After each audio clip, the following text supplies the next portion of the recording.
Alrighty. Just got some fuel. We're gonna head up through the canyon today. Do a little bit of complaining and a little bit of riding. What that lady's doing? I don't know. Oh, beautiful, beautiful day here, everybody. So let's get going. Nobody's behind us. We're out of here. All right, man.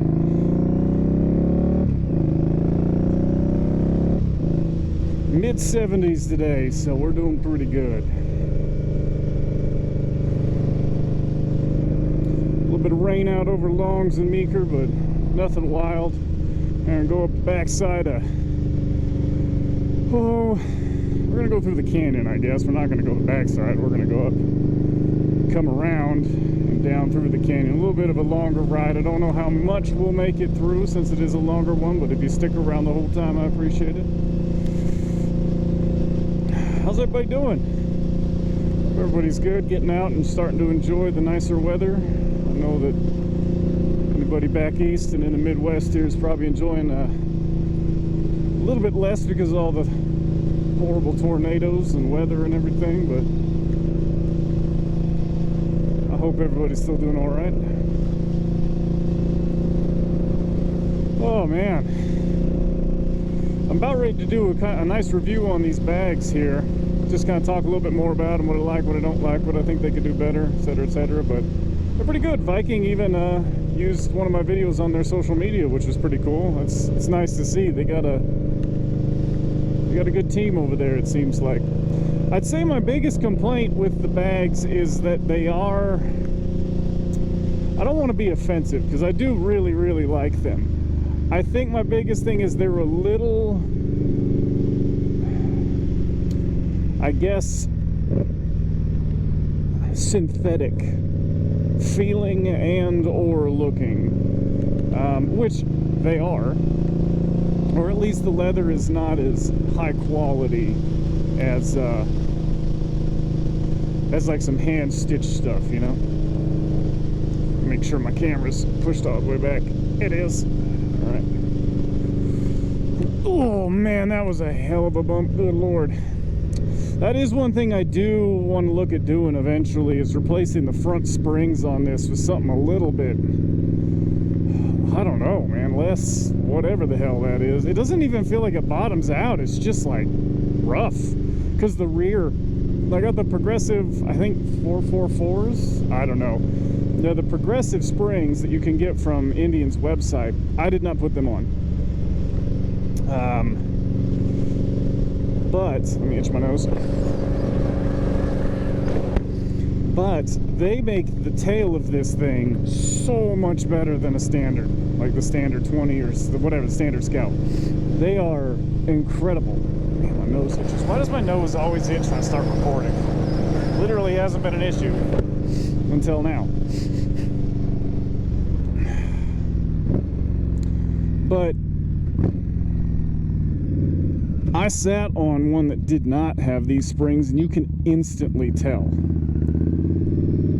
And the only thing I complain about is the front, because man, you hit a nasty speed bump or a pothole or something that you can't avoid, you didn't see coming, God, it just, you feel it in your spine. You feel it in your, every joint in your body just real hard. And so that's something I like to change. I do think one of the cool things about it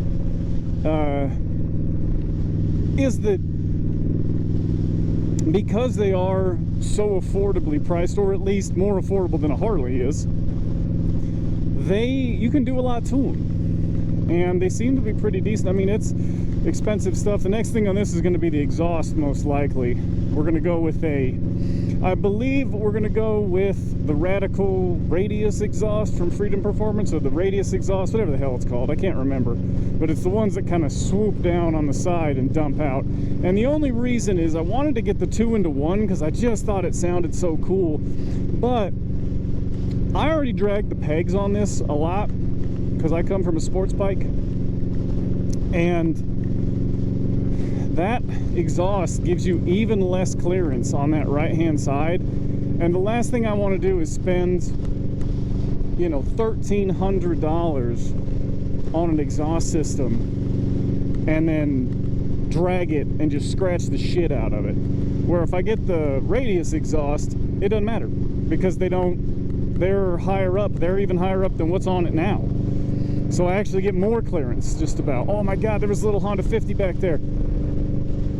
That's so badass. That kind of nicely segues into what I want to complain about. I want to do this without trying to alienate people or seem like I'm being a dick or whatever, but I have noticed on TikTok and largely on YouTube Shorts, I guess, not so much on the bigger YouTube channels, but just like, and maybe this is, let's preface this with maybe I'm just old. Maybe it's me because I am just mid-30s now, and I just don't have that edge anymore that I like to brush up against as a kid or whatever. But I see so many young riders on TikTok and YouTube Shorts. Again, I preface it with that because I don't think their channels are very big, or their followings, or at least I don't see them,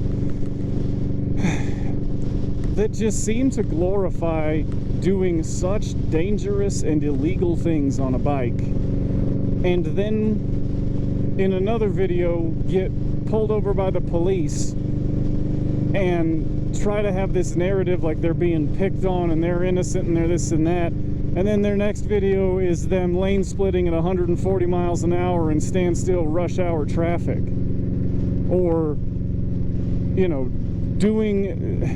having the magnetic plates. Hey, there's a turkey. Having like a magnetic plate on, and then they reach back and flip it up and they go through the toll lane where they're not supposed to be, or whatever.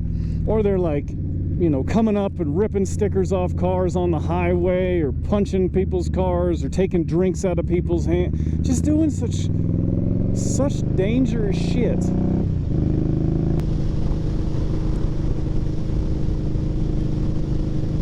And see, this is the other thing I'm talking about. You have somebody that does this, and then they put their brakes on. And like, it's a 35, and I'm doing 45. And like, I don't get why people decide to do that. And then this guy's gonna be like, what? Oh, you trying to? And I'm like, yeah, dude, what are you in such a hurry for to get in front of me to slam your brakes on?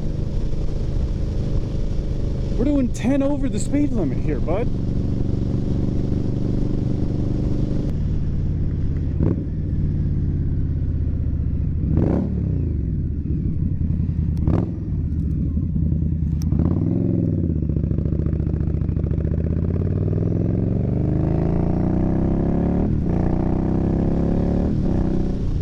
I don't get it, man.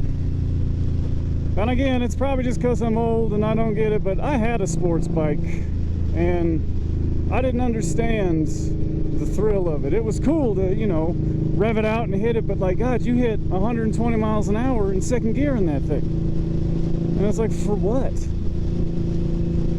To, you know, on a public roadway so that I can just get caught in traffic, or that I can come across a corner that has sand all over it and I can fishtail and go, oh man, whoo! Almost lost it. That's not for me. But whatever. I just wish we could see some people setting a little bit better of an example, and not people who have only been riding for a year giving advice on beginner motorcycles and this is exactly how you do this and do that. There's so many absolutes out there that I think it just messes people up. I saw some new rider on a Ninja 400 the other day who they were with somebody who seemed to be at least on a much larger motorcycle, and they were on the side of the road with their hazards on, and he took off, and the other motorcyclist sat there for a minute nervous to get into traffic, and then missed a gear, and then just didn't put a blinker on and floored it, and it was just like, oh man, that's not how you merge into traffic. You're always gonna lose, right? Like, it doesn't matter what car it is. You're gonna lose. Even if it's the smallest, shittiest car you've seen, you're still gonna lose to it. And it's just dumb. I just don't like it. And see, this is like the corners here that I hate, with all this shit from all the snow and stuff we've had, and them putting all the ice melts and sand down. It's just not for me. Easy way to wash out. And I love, again, preface it, the guy who felt like doing 55 to get in front of me is now putting his brakes on and stuck in front of me. So what are you gonna do? He's also got one of those reflective license plate covers so that he can get through the tolls and speed lights without it catching his license. You know, he's a real gem of a person.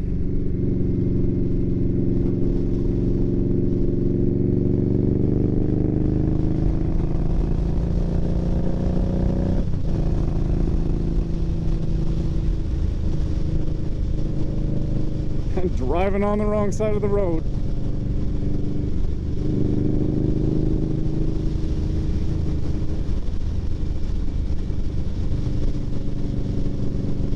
As always,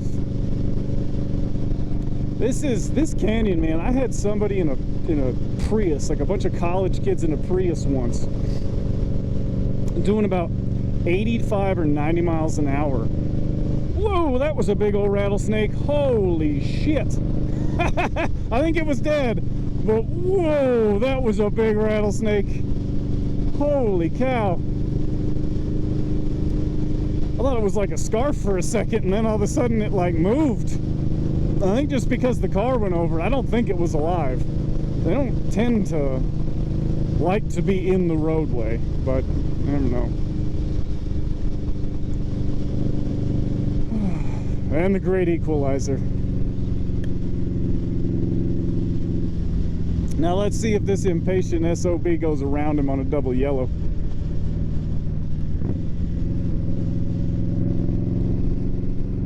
Beautiful up here though.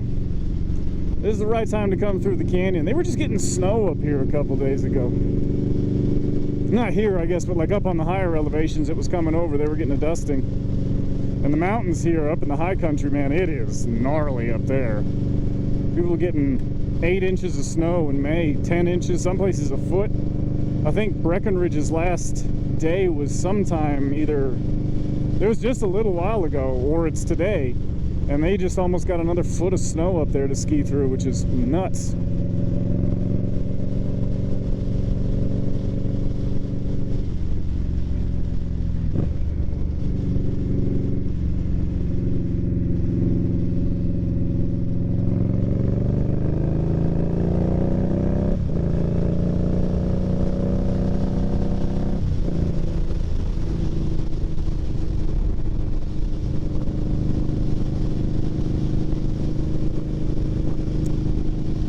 I've always kind of liked these mountain properties. I'm never sure if I could do it though.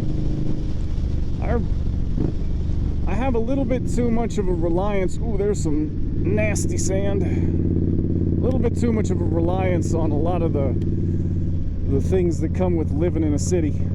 Not a big city, I guess a town. I don't know what a city and a town is anymore. But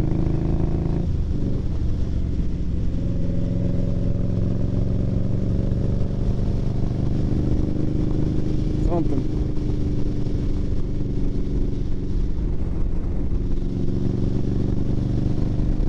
I love these canyon rides though.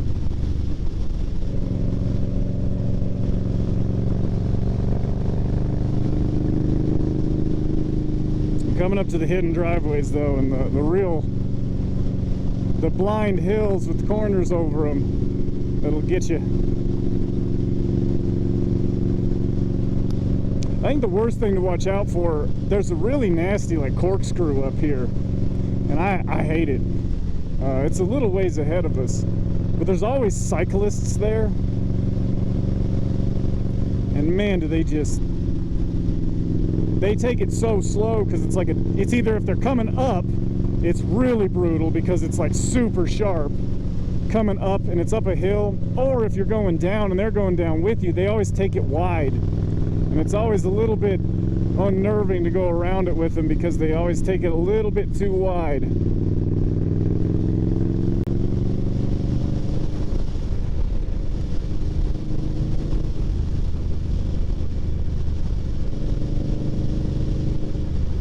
Ah, yes. Can't wait to hear the brakes starting to burn here in a minute.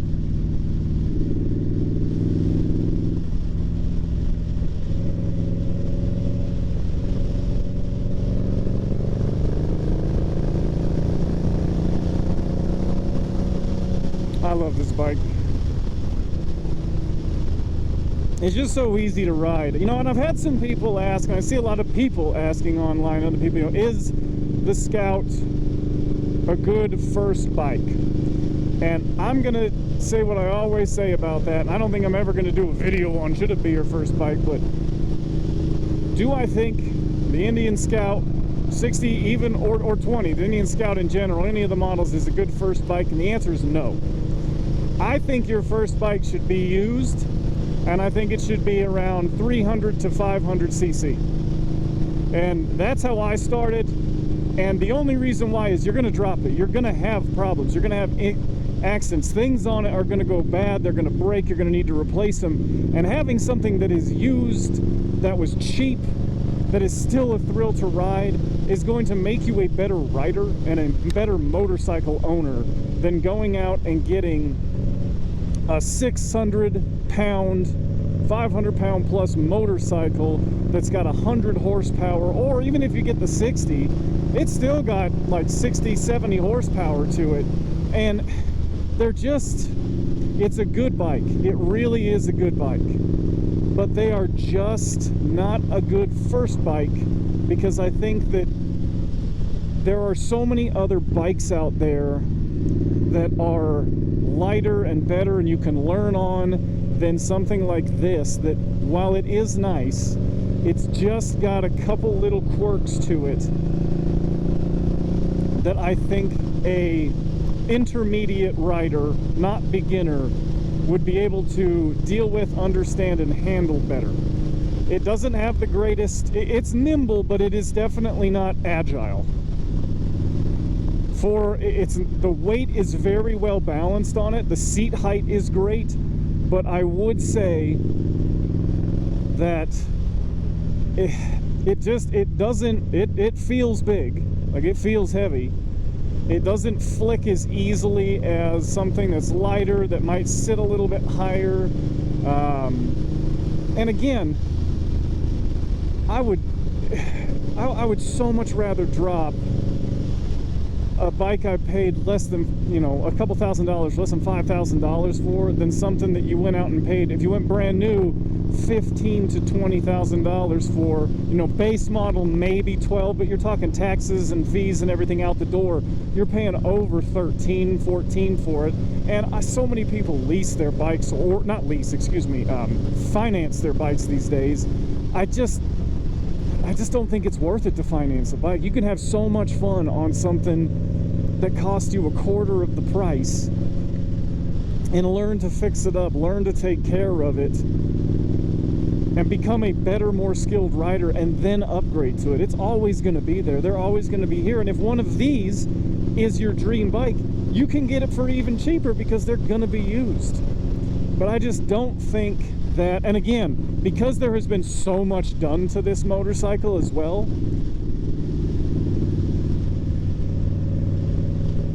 fucking can't pick a road. Like, these idiots drive me fucking crazy.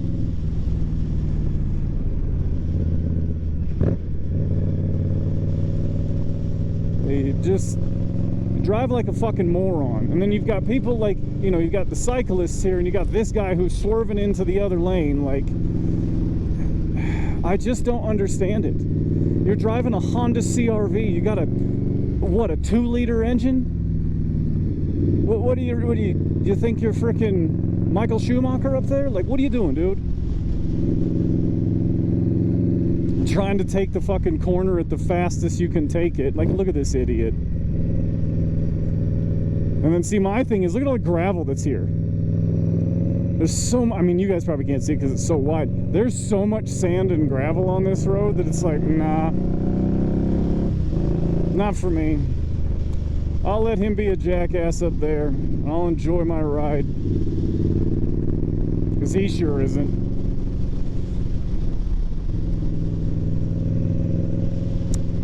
Still a little cool up here, I will say. Starting to get some leaves on the old trees, but definitely not summer yet. But it's been a long winter here. This spring was not very warm. Real windy, real wet, cold. Had like one nice day in April that was like, maybe a couple that were like in the upper 60s, low 70s, but most of the time it was just in the 40s, and it was just gray and cold and windy. It's nice to see. But I think what we're going to do is we'll probably can this video when I get to the intersection to go down Risk Canyon. And we'll let dumbass here go on his merry way and then have a little bit better ride. And we'll probably record something else on the way down because this is getting a little long. But yeah, definitely not a good first motorcycle, in my opinion. I just think with something like that has this much power, and again, like I said, everything that's been done to it before I got cut off by Mr. Swervy up here.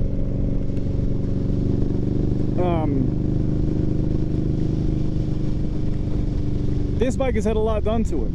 It's got the progressive shocks on the back. It has the exhaust that has been done to it. It also has the controls that were done to it and moved and changed.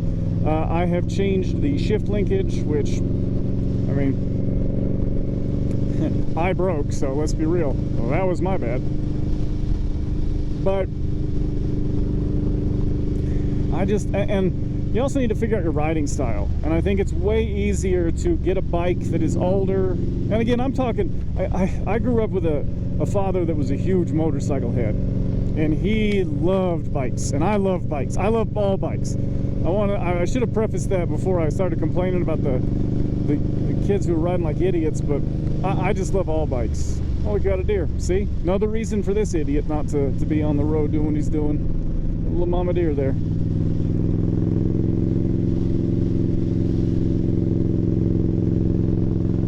But it's something that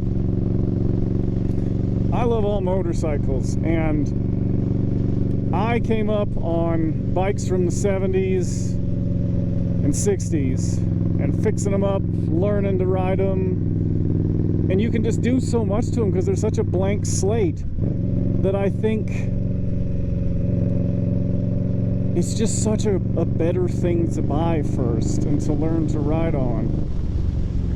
And this is one of those corners I hate.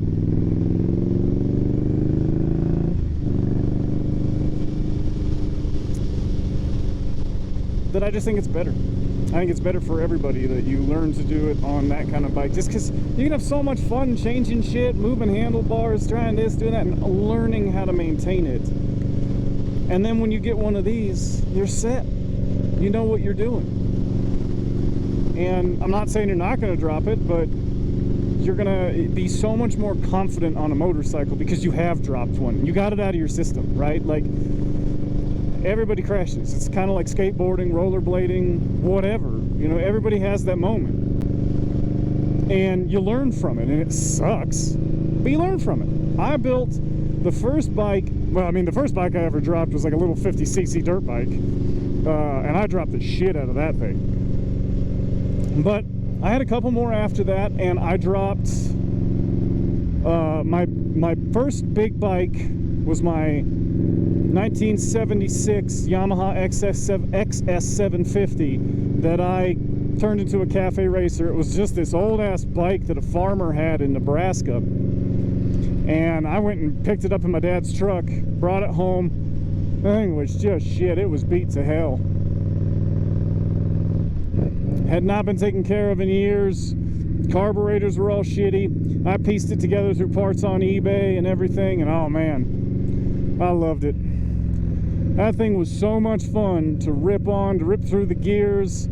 Oh god, the transmission sucked. I had to rebuild part of it, but I learned, and I tried different handlebars. I painted it, and I set it over in a parking lot. There was like some gravel on the ground, and I just was not paying attention, and I What was it? Oh, no. It was, yeah, it was. But what I wasn't paying attention to was because there was a problem I was having with it dying. Something was going wrong after a while. Something would happen and it would just cut out all power. And I figured out what it was. It was a power wire that had been worn through, and they wrapped electrical tape around it and whatever. It was shorting out on something. And when it would touch it, it would just die. The whole bike would die. And I figured it out. And when I twisted down to grab something, my foot shot out on the gravel.